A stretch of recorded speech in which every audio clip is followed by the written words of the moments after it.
There are mixed signals tonight from the Israeli government about whether they will agree to a peace plan for Gaza. The Israeli Prime Minister Benjamin Netanyahu says Israel could start adopting parts of the plan, but not unless it leads to the total destruction of Hamas. Tonight, it has been confirmed that 4 hostages are dead, including one British-Israeli man, Nadav Popplewell. Last week, President Biden set out a 3-part peace plan, starting with an initial 6-week ceasefire, leading to an end in the fighting, the freeing of all the hostages, and the reconstruction of Gaza without Hamas in power.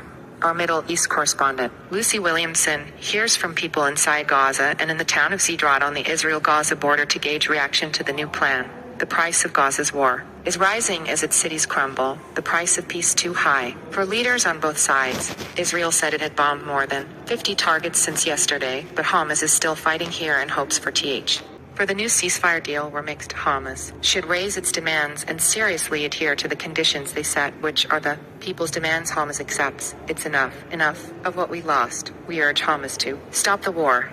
Israel's prime minister is negotiating on 2 fronts. His far-right allies say he must continue the war until Hamas is destroyed or they'll bring down the government. He's insisted that his conditions for a ceasefire haven't changed. We have gone a long way to return the hostages while keeping the war's objectives in mind, primarily the elimination of Hamas. We insist that we will achieve both. It's all part of the plan, not something I've just added. But Hamas has said it won't free more hostages without a guarantee the war will end. Tonight, Israel learned that 4 more captives were confirmed to have died. Chaim Perry, Joram Metzger, Amram Cooper, and British-Israeli Nadav Popplewell. After almost 8 months of war, much of northern Gaza lies in ruins, but Israel's Prime Minister is struggling to end the war because he hasn't achieved his war goals. He hasn't brought back all the hostages. He hasn't destroyed Hamas. The US President says Hamas is no longer capable of carrying out the kind of attack it did on the 7th October. But Israelis living here by the Gaza border say they still don't feel safe. This is the last time Yaron saw her neighbor.